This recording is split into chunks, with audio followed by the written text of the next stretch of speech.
നമസ്കാരം. ഇപ്പം നമ്മുടെ രാജ്യത്തെ പല സംസ്ഥാനങ്ങളിലായിട്ട് മതത്തിന്റെ പേര് പറഞ്ഞ് അനാവശ്യമായിട്ടുള്ള വഴക്കുകളും പ്രശ്നങ്ങളും ചില വ്യക്തികൾ ഉണ്ടാക്കിക്കൊണ്ടിരിക്കുകയാണ്. ഈ ചില വ്യക്തികൾ ആരാണെന്ന് ചോദിച്ചു കഴിഞ്ഞാൽ തീവ്ര ഹിന്ദുത്വവാദമുള്ള ചില വ്യക്തികൾ.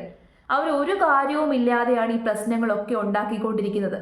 ഒരു വിഷയവുമില്ലാതെ ജനങ്ങളുടെ ഇടയിലുള്ള സമാധാനം ഇല്ലാതെയാക്കണം, വേർതിരിവുകൾ സൃഷ്ടിക്കണം എന്നുള്ളത് മാത്രമാണ് അവരുടെയൊക്കെ ലക്ഷ്യം.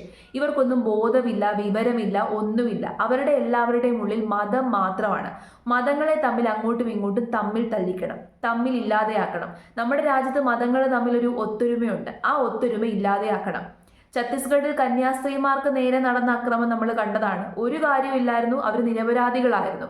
അതേപോലെ സിമിലർ ആയിട്ടുള്ള ഇൻസിഡന്റ് കേരളത്തിലും ഉണ്ടായി. പിന്നെ കർണാടകയിൽ നടന്ന സംഭവം നിങ്ങൾ അറിഞ്ഞു കാണുമല്ലോ. ഒരു സ്കൂൾ പ്രിൻസിപ്പൽ, മുസ്ലിം ആയിട്ടുള്ള ഒരു സ്കൂൾ പ്രിൻസിപ്പലിനെ മാറ്റാൻ വേണ്ടിയിട്ട് സ്കൂൾ വാട്ടർ ടാങ്കിൽ കീടനാശിനി കലക്കി. ചെറിയ കുട്ടികൾ പഠിക്കുന്ന സ്കൂളാണ്. അവരുടെ ഭാവിയോ അല്ലെങ്കിൽ അവരുടെ ജീവനെ പോലും മാനിക്കാതെയാണ് ഈ വിവരമില്ലാത്തവന്മാർ ഈ പ്രവൃത്തി കാണിച്ചത്, മതത്തിന്റെ പേര് പറഞ്ഞ്. അങ്ങനത്തെ സിമിലർ ആയിട്ടുള്ള വേറൊരു ഇൻസിഡന്റും കൂടി ഒഡീഷയിൽ റിപ്പോർട്ട് ചെയ്തേക്കാണ്. 2 കന്യാസ്ത്രീകൾക്കും വികാരി അച്ഛന്മാർക്കും നേരെ അക്രമം അഴിച്ചുവിട്ടു. 70 അംഗ സംഘം, ബജരംഗ് ദൾ എന്ന് പറയുന്ന ഒരു ഗ്രൂപ്പിൽ പെട്ടിട്ടുള്ള സംഘമാണ് അക്രമം അഴിച്ചുവിട്ടത്. ഇപ്പൊ നമ്മുടെ രാജ്യം ഭരിച്ചുകൊണ്ടിരിക്കുന്ന പാർട്ടിയുടെ പേര് പറഞ്ഞിട്ടാണ് ഈ അനാവശ്യ പ്രശ്നങ്ങളൊക്കെ ഉണ്ടാക്കിക്കൊണ്ടിരിക്കുന്നത്. അവര് അക്രമം അഴിച്ചുവിടുമ്പോൾ പറയുന്നത് ഈ രാജ്യം BJP ഭരിക്കുന്ന രാജ്യമാണ്, അതുകൊണ്ട് ഞങ്ങൾക്ക് എന്തും ചെയ്യാം. മതപരിവർത്തനം എന്ന് പറയുന്ന ഒരു സംഭവമാണ് ഇവരൊക്കെ ചൂണ്ടിക്കാണിക്കുന്നത്.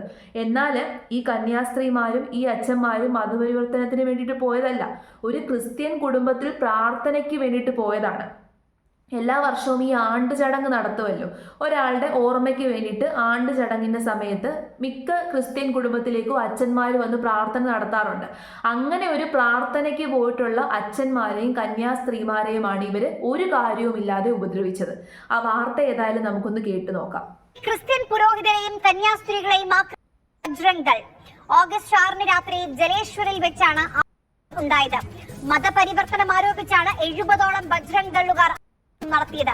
അനൂപ് ദാസ് ഡൽഹിയിൽ നിന്ന് വിവരങ്ങളുമായി നമുക്കൊപ്പം ചേരുന്നുണ്ട്. അനൂപ്, എന്താണ് ഇവിടെ നടന്നത്? കഴിഞ്ഞ ദിവസം രാത്രി ഒരു ഗ്രാമപ്രദേശത്ത്, ജലേശ്വറിലെ ഒരു ഗ്രാമപ്രദേശത്ത് 2 വർഷം മുൻപ് മരിച്ച ഒരു ക്രിസ്ത്യൻ മതവിശ്വാസിയുടെ മരണാനന്തരമായിട്ടുള്ള ചില ചടങ്ങുകളിൽ പങ്കെടുക്കുന്നതിന് വേണ്ടിയിട്ടാണ് മലയാളികളായിട്ടുള്ള 2 അച്ഛന്മാർ, 2 പിതാക്കൾ, ഒപ്പം തന്നെ കന്യാസ്ത്രീകളെല്ലാം ഈ സ്ഥലത്തേക്ക് എത്തിയത്. വൈകിട്ട് 5 മണിക്ക് എത്തി.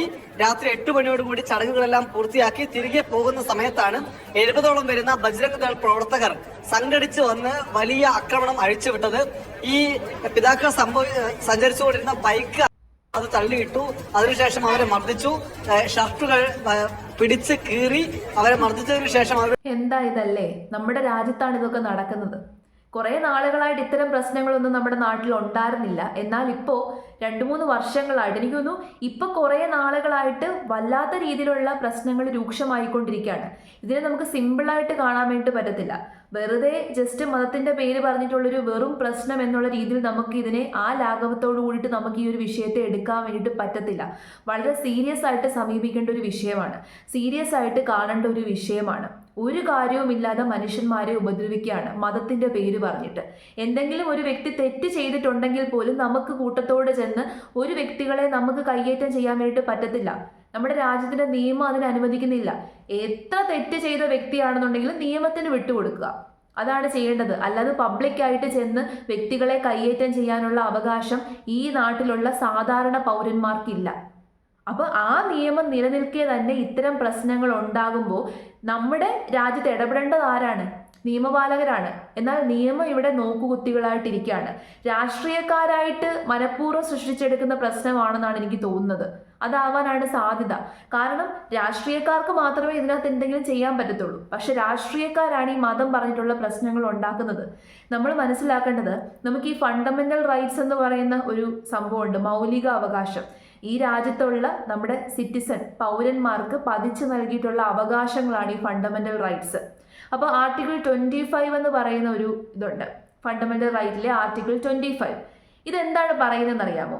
എല്ലാ വ്യക്തികൾക്കും, ഈ രാജ്യത്തുള്ള എല്ലാ പൗരന്മാർക്കും freedom of religion, freedom of റിലീജിയന് പല രീതിയിൽ നമുക്ക് ബ്രേക്ക് ഡൗൺ ചെയ്ത് കഴിഞ്ഞാൽ നമുക്ക് ഫ്രീ ആയിട്ട് നമ്മുടെ റിലീജിയനെ പറ്റിയിട്ട് പ്രൊഫസ് ചെയ്യാനും പ്രൊപ്പഗേറ്റ് ചെയ്യാനും പ്രാക്ടീസ് ചെയ്യാനും ഒക്കെയുള്ള അവകാശമുണ്ട്. പ്രൊഫസ് ചെയ്യാന്ന് വെച്ച് കഴിഞ്ഞാൽ നമുക്ക് പബ്ലിക്കായിട്ട് വിളിച്ച് പറയാൻ വേണ്ടി പറ്റും. ഞാൻ ഹിന്ദുവാണ് എന്ന് എനിക്ക് പബ്ലിക്കായിട്ട് വിളിച്ച് പറയാം.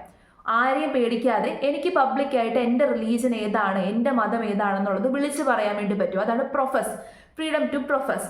ഇനി ഫ്രീഡം ടു പ്രാക്ടീസ് ഉദ്ദേശിക്കുന്നത് നമുക്ക് പബ്ലിക്കായിട്ട് നമ്മുടെ റിലീജിയൻ എന്താണോ നമ്മുടെ വിശ്വാസം എന്താണോ ആ വിശ്വാസത്തിൽ പറഞ്ഞിരിക്കുന്ന കാര്യങ്ങൾ, ഇപ്പോൾ സെറിമണീസ് ആണെന്നുണ്ടെങ്കിലും ഫെസ്റ്റിവൽ ആണെന്നുണ്ടെങ്കിലും അതുമായിട്ട് ബന്ധപ്പെട്ട റിച്വൽ ആണെന്നുണ്ടെങ്കിലും നമുക്കത് എന്ത് ചെയ്യാൻ പറ്റും, പ്രാക്ടീസ് ചെയ്യാനുള്ള അവകാശമുണ്ട്. അതിനുള്ള ഫ്രീഡമാണ് ഈ right to practice, freedom to practice എന്ന് പറയുന്നത്.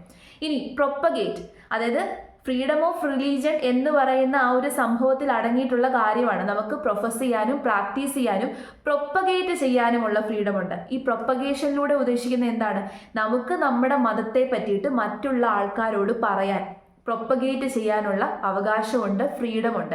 ഇപ്പം ഞാനൊരു ഹിന്ദുവാണ്, എനിക്ക് എൻ്റെ മതത്തെ പറ്റിയിട്ടും എൻ്റെ വിശ്വാസങ്ങളെ പറ്റിയിട്ടും എൻ്റെ കൂട്ടുകാരോടും എൻ്റെ നെയ്ബേഴ്സിനോടും ഒക്കെ നമുക്ക് വിളിച്ചു പറയാനുള്ള ഫ്രീഡമുണ്ട്.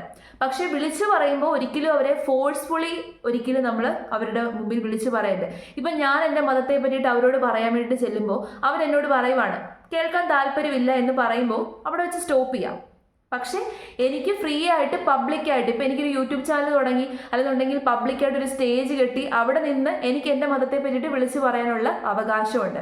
അപ്പം ഇത്രയും ഫ്രീഡം ഉള്ള ഒരു രാജ്യത്ത് മതത്തിൻ്റെ പേര് പറഞ്ഞിട്ട് പുരോഹിതന്മാരെ ആക്രമിക്കാൻ വേണ്ടിയിട്ട് ചെല്ലുന്നു. അവരൊരു തെറ്റും ചെയ്തിട്ടില്ല, മതപരിവർത്തനം നടത്തിയിട്ടില്ല. ഈവൻ മതപരിവർത്തനം എന്ന് പറയുന്ന സംഭവം പോലും നമ്മുടെ രാജ്യത്ത് നമ്മൾ ലോ നോക്കിക്കഴിഞ്ഞാൽ, നിയമം നോക്കിക്കഴിഞ്ഞാൽ മതപരിവർത്തനം എന്ന് പറയുന്ന സംഭവം ഒരു കുഴപ്പമില്ല, അതൊരിക്കലും ഇല്ലീഗൽ അല്ല. എപ്പോഴാണ് ഇല്ലീഗൽ ആകുന്നത്, നമ്മളൊരു വ്യക്തിയെ ഫോഴ്സ്ഫുള്ളി മതപരിവർത്തനം നടത്തി കഴിഞ്ഞാൽ അത് ഇല്ലീഗലാണ്. പക്ഷേ നമ്മളിപ്പം എൻ്റെ മതത്തെ പറ്റിയിട്ട് പറഞ്ഞ് ഞാൻ ഏതെങ്കിലും ഒരു വ്യക്തിയെ എൻ്റെ മതത്തിലേക്ക് കൊണ്ടുവരുവാണ്, അവരുടെ ഇഷ്ടപ്രകാരം കൊണ്ടുവരുവാണെന്നുണ്ടെങ്കിൽ അതും തെറ്റല്ല. അപ്പം ഇത്രയും ഫ്രീഡം ഉള്ളൊരു രാജ്യത്ത് നമ്മുടെ ഫ്രീഡം എവിടെ പോയി? ഇപ്പം നമ്മുടെ ഈ ഫ്രീഡം ഒക്കെ പലരുടെയും മുമ്പിൽ അടിയറവ് ചെയ്യേണ്ട ഒരു അവസ്ഥയാണ്, അടിയറവ് വെക്കേണ്ട ഒരു അവസ്ഥയാണ്. ഒരു കാര്യവും ഇല്ലാതെ അവർ മതപരിവർത്തനത്തിന് പോയതല്ല, ഒരു ക്രിസ്ത്യൻ കുടുംബത്തിൽ പോയതാണ്. ആ ഒരു ഗ്രൂപ്പിലുണ്ടായിരുന്ന ഒരു അച്ഛൻ നമ്മുടെ ന്യൂസ് ചാനലിനോട് സംസാരിക്കുന്നുണ്ട്. ആ സംസാരിക്കുന്ന വീഡിയോയും കൂടി നമുക്കൊന്ന് കേൾക്കാം. ഫാദർ, ഇപ്പോ എന്താണ് സംഭവിച്ചത് ഫാദർ? ഇപ്പം ഐ എം ഓക്കെ. സംഭവിച്ചതാണ് ഇന്നലെ വൈകുന്നേരം ഞങ്ങള് എന്റെ ഇടവകയുടെ കീഴിലുള്ള ഒരു ഗംഗാധർപൂർ എന്നുള്ള ഒരു വില്ലേജിന് കുർബാനയ്ക്ക് പോയി. അവിടെ അവർ സാധാരണ ഒരു ഡെത്താനുമായിട്ട് ചരമവാർഷികം ഞങ്ങൾ അവരുടെ വീട്ടിൽ ചെന്ന് കുർബാന അർപ്പിച്ച് പ്രാർത്ഥിക്കാറുണ്ട്. ആ രീതിക്ക് അവർ ഇന്നലെ ടൈം ഫിക്സ് ആക്കി. അപ്പം ഇന്നലെ മഴയായത് കാരണം 4 മണി എന്നുള്ളത് 5 മണിയാക്കി. അവിടെ ചെന്ന് ആൾക്കാരൊക്കെ വന്നപ്പോൾ അത് 6:30-7 മണിയായി കുർബാന തുടങ്ങിയപ്പോൾ. അപ്പൊ അങ്ങനെ അവിടെ കുർബാന അർപ്പിച്ച് അവരുടെ സമാധിയിലൊക്കെ ചെന്ന് പ്രാർത്ഥിച്ച് അവര് ഞാൻ ആ വില്ലേജിൽ ഒരു 9 ഫാമിലീസ് ആണ് നമ്മുടെ ക്രിസ്ത്യൻസ് ആയിട്ടുള്ളത്. അപ്പൊ അവരെല്ലാരും കൂടിയിട്ടുണ്ടായിരുന്നു. അവർ എല്ലാവരും നമ്മൾ കുർബാന കൂടാൻ പോയ വീട് ക്രിസ്തുമത വിശ്വാസിയുടെ തന്നെയല്ലേ? മറ്റൊരു മതവിശ്വാസികളല്ലോ. നമ്മുടെ ക്രിസ്തുമത വിശ്വാസിയുടേതാണ്. നമ്മുടെ ഇടവകയിൽ തന്നെയുള്ള അഥവാ ക്രിസ്തുമത വിശ്വാസികളായ കുടുംബത്തിന്റെ ഭാഗമായിട്ടാണ് പോയത്. അതെ.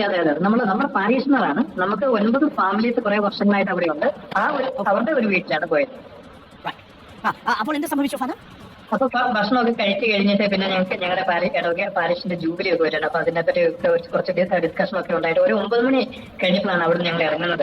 അപ്പൊ ആ വില്ലേജിൽ നിന്ന് അവിടുത്തെ ഗ്രാമത്തിൽ നിന്ന് ഇത്തിരി പുറത്തേക്ക് വന്ന് ഞങ്ങൾ വണ്ടിയൊക്കെ കളക്ഷൻ അവിടുന്ന് വന്ന് വണ്ടിയെ കയറി കുറച്ച് മുമ്പോട്ട് വന്നപ്പോ ഈ BJP ഡിഫറെന്റ് ഗ്രൂപ്പ് അവരവിടെ ഒരു 10-80 പേര്. നമ്മുടെ രാജ്യത്തിന് ഇത് എന്തു പറ്റി? മറ്റേ പരസ്യമാണ് എനിക്ക് ഓർമ്മ വരുന്നത്. ഈ നഗരത്തിന് ഇത് എന്തു പറ്റി എന്ന് ചോദിക്കുന്ന സ്ഥാനത്ത് നമ്മുടെ രാജ്യത്തിന് ഇത് എന്തു പറ്റി? പലയിടത്തു നിന്നും പുക ഉയർന്നു വരുവാണ്. പുക എന്ന് പറയുമ്പോൾ മതത്തിൻ്റെ പേര് പറഞ്ഞിട്ടുള്ള പുകകൾ ഉയർന്നു വരികയാണ്. ഒന്നും പറയാനില്ല, പറഞ്ഞിട്ട് കാര്യമില്ല. ഇവന്മാരോടൊന്നും നമുക്ക് പോയി ഒന്നും മിണ്ടാൻ പറ്റത്തില്ല. കാരണം ഇവർക്കൊന്നും ബോധമില്ലാത്ത ആൾക്കാരാണ്. ഇവർക്കൊന്നും വിവരമില്ല, എഡ്യൂക്കേഷൻ ഇല്ല, ബോധമില്ല. ഇവരുടെ എല്ലാവരുടെയും ഉള്ളിൽ തീവ്രമായിട്ടുള്ള ചിന്താഗതി, മതത്തിൻ്റെ പേരിലുള്ള ചിന്താഗതി, ഇരുട്ട് മാത്രം നിറഞ്ഞു നിൽക്കുന്നവരാണ്. അവരോടൊന്നും നമുക്ക് പോയി ഒന്നും പറയാൻ വേണ്ടി പറ്റത്തില്ല. പറയാൻ നിന്ന് കഴിഞ്ഞാൽ നമുക്ക് നമ്മളുടെ ജീവൻ നഷ്ടപ്പെടുത്തേണ്ടി വരും. അതല്ലാതെ ഒന്നും ചെയ്യാൻ വേണ്ടി പറ്റത്തില്ല. പക്ഷെ രാഷ്ട്രീയക്കാരും ബന്ധപ്പെട്ട അധികാരികളും ഇതിനെ ഗുരുതരമായിട്ടുള്ളൊരു സംഭവമായിട്ട് കണ്ട് ഇതിനു വേണ്ടിയുള്ള കാര്യങ്ങൾ എടുക്കണം, മുൻകരുതലുകൾ സ്വീകരിക്കണം. ഇല്ലെന്നുണ്ടെങ്കിൽ നമ്മുടെ രാജ്യത്തിൻ്റെ അവസ്ഥ പരിതാപകരമാവും. രാജ്യം പലതായിട്ട് പിളരുന്നത് കാണേണ്ടി വരും. അങ്ങനെ ഉണ്ടായിക്കഴിഞ്ഞാൽ എന്തായിരിക്കും ഉണ്ടാകാൻ പോകുന്നത്? അത് നിസ്സാരമായിട്ടുള്ളൊരു കാര്യമല്ല. വലിയൊരു ഡേഞ്ചറാണ് നമ്മളെ കാത്തിരിക്കുന്നത്. നമ്മുടെ നാട്ടിൻ്റെ അകത്ത്, നമ്മുടെ രാജ്യത്തിനകത്ത് പല ജാതിയിലും മതത്തിലും പെട്ട ആൾക്കാർ പലതായിട്ട് പിരിഞ്ഞ് പല രീതിയിലേക്ക് പല ചേരികളായിട്ട് മാറുവാണെന്നുണ്ടെങ്കിൽ ഇവിടെ ഒത്തൊരുമ ഉണ്ടാവത്തില്ല. പിന്നെ വെളിയിൽ നമ്മളെ ആക്രമിക്കാൻ വേണ്ടി നോക്കി നിൽക്കുന്ന ശത്രുക്കൾക്ക് എളുപ്പമാകും ഇങ്ങോട്ടേക്ക് നുഴഞ്ഞു കയറാൻ. അതിനുള്ള അവസരം ദയവ് ഇത് ഉണ്ടാക്കാതെ ഇരിക്കുക. പല രാജ്യങ്ങളുടെ അവസ്ഥ നിങ്ങൾ നോക്കുക. പല രാജ്യത്തും എന്തൊക്കെ സംഭവങ്ങളാണ് ഉണ്ടായിക്കൊണ്ടിരിക്കുന്നത്. പട്ടിണി കിടന്ന് മനുഷ്യന്മാർ മരണപ്പെടുന്നു. എന്ത് കാരണം പറഞ്ഞിട്ട്? ഈ മതത്തിന്റെ പേര് പറഞ്ഞും പവറിന് വേണ്ടിയിട്ടും രാഷ്ട്രീയത്തിന്റെ പേര് പറഞ്ഞിട്ടും വലിയ വലിയ അധികാരികൾ കാണിക്കുന്ന പ്രശ്നം കൊണ്ട്, യുദ്ധങ്ങൾ കൊണ്ടിട്ട് അനുഭവിക്കുന്നത് ആരാണ്? സാധാരണക്കാരായിട്ടുള്ള മനുഷ്യർ. ഒരു ഉദാഹരണം പറഞ്ഞു കഴിഞ്ഞാൽ ഇപ്പോൾ ഗസയിലെ അവസ്ഥ നിങ്ങൾ കാണുന്നതാണ്. ഇസ്രയേലി പൗരന്മാർ സഫർ ചെയ്യുന്നുണ്ട്. അപ്പോൾ ഇതിനകത്ത് ശരിക്കും പറഞ്ഞാൽ ഈ ഓരോ രാജ്യത്തുള്ള ഈ 2 രാജ്യങ്ങൾ തമ്മിൽ യുദ്ധം നടക്കുമ്പോൾ ആ 2 രാജ്യത്തുള്ള ജനങ്ങൾ ശരിക്കും പറഞ്ഞു കഴിഞ്ഞാൽ നിരപരാധികളാണ്. അവരാണ് സഫർ ചെയ്യുന്നത്. അധികാരികൾക്കും അല്ലെങ്കിൽ മതത്തിന്റെ പേര് പറഞ്ഞ് അല്ലെങ്കിൽ മറ്റ് പല കാര്യങ്ങളുടെ പേര് പറഞ്ഞ്, മെയിനായിട്ട് മതത്തിന്റെ പേര് പറഞ്ഞിട്ടാണ്. മതത്തിന്റെ പേര് പറഞ്ഞ്, രാഷ്ട്രീയത്തിന്റെ പേര് പറഞ്ഞ് അധികാരത്തിന് വേണ്ടിയിട്ടും പവറിന് വേണ്ടിയിട്ടും വലിയ വലിയ അധികാരികളും വലിയ വലിയ പണക്കാരും ഇത്തരം യുദ്ധങ്ങൾ നടത്തുമ്പോൾ അനുഭവിക്കേണ്ടി വരുന്നത് സാധാരണക്കാരായിട്ടുള്ള മനുഷ്യന്മാരാണ്. ഏറ്റവും പരിതാപകരമായിട്ടുള്ള ഒരു അവസ്ഥ എന്താണ്? പട്ടിണി കിടന്ന് മരിക്കുക, നമുക്ക് ഒരു നേരത്തെ ഭക്ഷണം കിട്ടാതെ ഇരിക്കുക എന്നുള്ള അവസ്ഥയാണ് ഏറ്റവും പരിതാപകരമായിട്ടുള്ള അവസ്ഥ. ആ അവസ്ഥയിലൂടെ പല വ്യക്തികളും ഇന്ന് ഈ ലോകത്ത് കടന്നു പോകുന്നുണ്ട്. അത്തരം അവസ്ഥയിലേക്ക് നമ്മുടെ നാടും കൂടി പോവരുത് എന്നുണ്ടെങ്കിൽ ഇത്തരക്കാരെ മുളയിലേ നുള്ളണം. അത് ശരിക്കും പറഞ്ഞു കഴിഞ്ഞാൽ മനസ്സിലാക്കേണ്ടത് രാഷ്ട്രീയക്കാരാണ്. രാഷ്ട്രീയക്കാരത് മനസ്സിലാക്കുമെന്ന് നമ്മൾ ഒരിക്കലും പ്രതീക്ഷിക്കാൻ പാടില്ല. അവരുടെ ഭാഗത്ത് നിന്ന് അങ്ങനെ ഒരു തിരിച്ചറിവോട് കൂടിയിട്ടുള്ള ഒരു കാര്യം ഉണ്ടാകുമെന്നുള്ളത് നമ്മൾ പ്രതീക്ഷിക്കരുത്. ജനങ്ങൾ വേണം ഇതിനെതിരെ പോരാടാൻ വേണ്ടിയിട്ട്, ഒത്തൊരുമയോട് കൂടിയിട്ട് പോരാടണം. ഇപ്പൊ ക്രിസ്ത്യാനികൾക്കെതിരെയാണ് ഇങ്ങനൊരു സംഭവം ഉണ്ടായത് എന്ന് വെച്ചിട്ട് ക്രിസ്ത്യൻസ് മാത്രമാവരുത് ഇതിനെതിരെ റിയാക്ട് ചെയ്യേണ്ടത്. ഹിന്ദുക്കളും മുസ്ലിംസും ക്രിസ്ത്യൻസും ഒരുമിച്ച് നിന്ന് ഇത്തരം പ്രശ്നങ്ങൾക്കെതിരെ റിയാക്ട് ചെയ്യണം. എങ്കിൽ മാത്രമേ കാര്യമുള്ളൂ. ഇപ്പൊ ക്രിസ്ത്യൻസിനെയാണ് അവർ ലക്ഷ്യമിട്ടേക്കുന്നത്. ക്രിസ്ത്യൻസിനെ ലക്ഷ്യമിട്ടു എന്ന് പറഞ്ഞിട്ട് ഒരിക്കലും നമ്മുടെ നാട്ടിലുള്ള ക്രിസ്ത്യൻസ് മാത്രം അതിനെതിരെ റിയാക്ട് ചെയ്യാൻ പോയി കഴിഞ്ഞാൽ അതൊരിക്കലും വിജയിക്കത്തില്ല. എന്നാൽ എല്ലാവരും കൂടി ഒറ്റക്കെട്ടായിട്ട് ഈ വൃത്തികേട് കാണിക്കുന്നവർക്കെതിരെ റിയാക്ട് ചെയ്യണം. അവരെ ശരിക്കും നമ്മുടെ മതത്തിൽപ്പെട്ടവരാണ് എന്നുള്ള രീതിയിലൊന്നും പരിഗണിക്കാൻ പാടില്ല. അവർ വൃത്തികെട്ടവന്മാരാണ്. മതത്തിൻ്റെ പേര് പറഞ്ഞിട്ട് വേർതിരിവുകളും പ്രശ്നങ്ങളും ഉണ്ടാക്കുന്നത് ആരായാലും അവരെ ഒരിക്കലും ആ മതത്തിൽ പെടുത്താൻ പറ്റത്തില്ല. അവരെ ഒരിക്കലും മാനുഷിക മൂല്യങ്ങളുള്ളവരല്ല. അവരൊരിക്കലും മനുഷ്യന്മാരല്ല. മനുഷ്യന്മാരുടെ ഗണത്തിൽ അവരെ പെടുത്താൻ പറ്റത്തില്ല. അപ്പോൾ അവരെ മനുഷ്യന്മാരുടെ ഗണത്തിൽ പെടുത്താതെ മനുഷ്യന്മാരായിട്ടുള്ള നമ്മൾ എന്ത് ചെയ്യണം? ഒറ്റക്കെട്ടായിട്ട് ഇതിനെതിരെ പ്രതികരിക്കണം. ഇല്ലെന്നുണ്ടെങ്കിൽ നമ്മുടെ ഭാവിയും പല രാജ്യത്തിൻ്റെ കൂട്ടൊക്കെ ആകും.